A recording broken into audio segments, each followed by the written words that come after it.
Sometimes marketing is dark as fuck, like the story of Milli Vanilli. If you don't know this story, get ready because it is wild.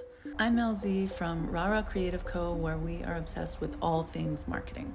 In the late 1980s, music producer Frank Farian was on a mission to create the perfect pop act.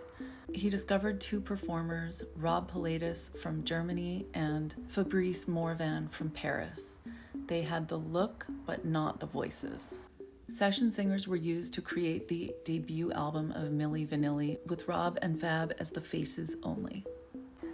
The marketing behind Milli Vanilli was a masterclass in image creation.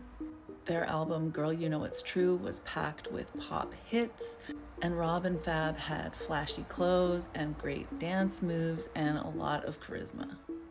They became instant stars and sold millions of records. A tour was scheduled, and the plan was to have them lip sync. In 1990, they won a Grammy for Best New Artist, but behind the scenes, Rob and Fab were struggling to keep up with the lie. In interviews, reporters were noticing their thick accents and starting to question whether they were actually the singers on their songs. That same year, the truth came out when, during a live MTV performance, the track that they were lip syncing to started to skip. Girl, you know it's, girl, you know it's, girl, you know. It's horrible. You can watch it on the other video app, and it's devastating.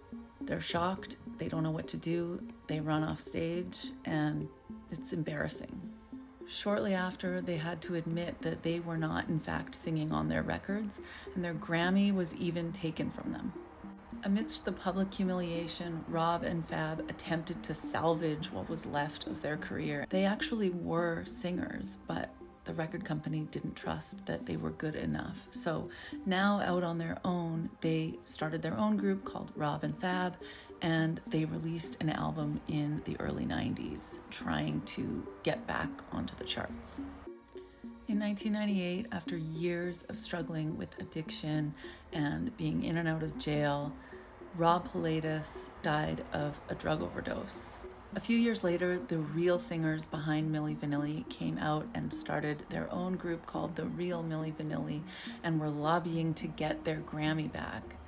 But the public had already moved on and they never really gained much traction.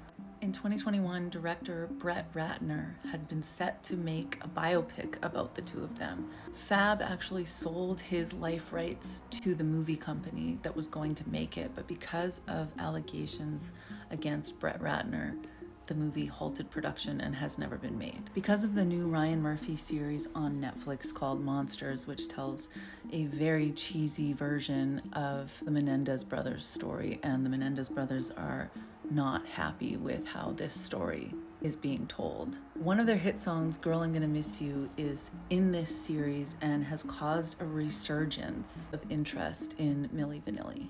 Because of the series, the song is back in the charts, which is a wild twist in this marketing story. Rob has continued with his music and seems to be doing well, which is great because I am rooting for him. I've always felt so bad for Milli Vanilli and what they did to them in the name of making money. So what can we learn from the story of Milli Vanilli? Great marketing can elevate your brand beyond belief, but if it lacks authenticity, it will crumble. Follow us for more marketing news, the good, the bad, and the very, very weird.